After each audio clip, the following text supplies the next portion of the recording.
Bonjour les enfants. Aujourd'hui, on va faire un lion à partir de cercles, de ronds. Alors vous allez me dire, oui, on a déjà fait ça en CP. C'est vrai, on l'avait fait en CP, en tout cas certains d'entre vous, mais on n'avait pas fait au compas. Maintenant, on est en CE2, on sait où on apprend à utiliser le compas et c'est quand même mieux. Alors évidemment, pour commencer, surtout la règle que j'ai utilisée, j'ai mesurer une feuille pour qu'elle soit carrée. Je l'ai découpée pour qu'elle soit carrée. La mienne fait 24 cm sur 24 cm, donc 24 cm chaque côté. Et je l'ai divisée en 4, chaque côté divisé en 4, c'est-à-dire 6 cm. J'ai mesuré 6 cm partout. 6, 0, 6, 0, 6. Et j'ai fait un quadrillage, donc, et j'obtiens des carrés. J'obtiens combien 16 carrés de 6 cm de côté chacun. Maintenant, il va falloir que je mesure le rayon des cercles que je vais faire. Donc le rayon des cercles, ça va être la moitié de 6, ça va être 3 cm. Je pose bien la pointe sur le 0. Je ne sais pas si tu vois bien.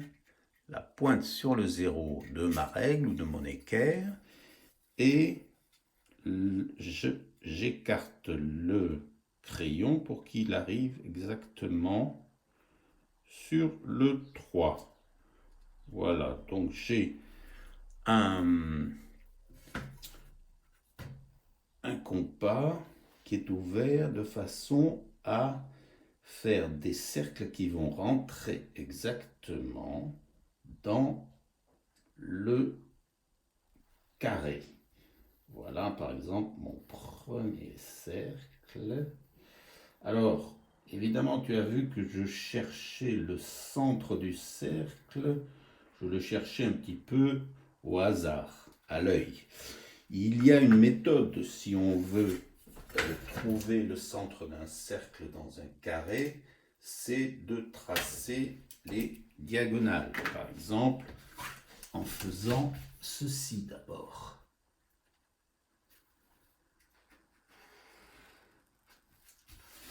Donc, je peux trouver le centre précisément en traçant les diagonales. J'appuie pas fort sur mon crayon parce que ces lignes-là ne m'intéressent pas. Ce qui m'intéresse, c'est le milieu que je viens de trouver. Voilà. Donc là, normalement, attention, j'ai pas changé l'écartement du compas, il va pas changer du tout. Je pose ma pointe sur ce centre que je viens de trouver et là j'ai ce qu'il faut. Voilà. Mais je fais un petit peu plus rapidement. Hop. Enfin rapidement. Ouf. Je tâtonne un peu. C'est vrai. Voilà. Bon, si les cercles débordent un petit peu des carrés, c'est pas très très grave. Voilà, je fais mon troisième cercle, puis mon quatrième. Il déborde un peu celui-là aussi. Voilà. Et alors, la deuxième rangée, donc j'ai 4 cercles ici. Après, il m'en faut 3, puis 2, puis 1. Et si tu te souviens bien, la deuxième rangée, les cercles sont décalés par rapport à la première rangée. Là, tu vois comment je trouve le milieu. Normalement, voilà.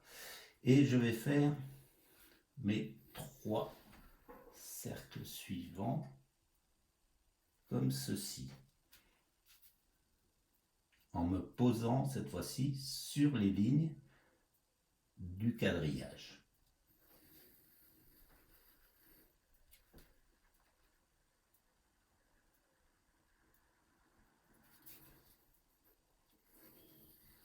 Voilà.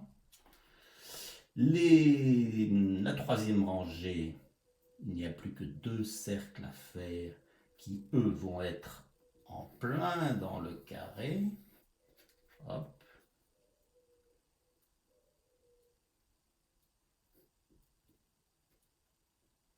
Voilà. Et le dernier se retrouve en décalage. Voilà. Donc, j'ai mon... Qu'est-ce que je fais là? J'ai mon ensemble de cercles. Voilà, pour l'instant, ça ne ressemble pas à un lion.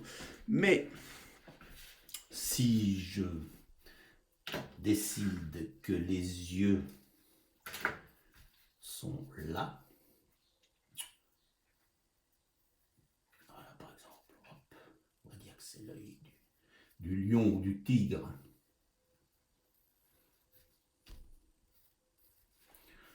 Que le nez est là, tiens, un triangle, que la bouche est là, avec ses dents si je veux, hein.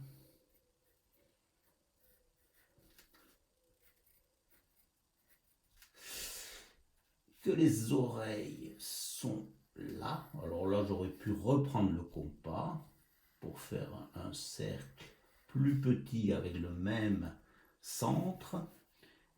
Que les moustaches sont là. Et que la crinière est par là. Je te garantis que tout le monde va comprendre que tu as fait un lion ou un tigre. Je vais colorier tout ça, évidemment, et là, il n'y aura plus aucun doute. Voilà, je te montrerai le travail colorié, et à toi de jouer après. À la fin, évidemment, le mieux, c'est de pouvoir effacer le quadrillage. Donc, il est conseillé de ne pas trop appuyer au moment où tu fais le quadrillage parce que il faudrait qu'il puisse disparaître. Mais autant faire ça quand j'aurai repassé un petit peu au feutre. À bientôt!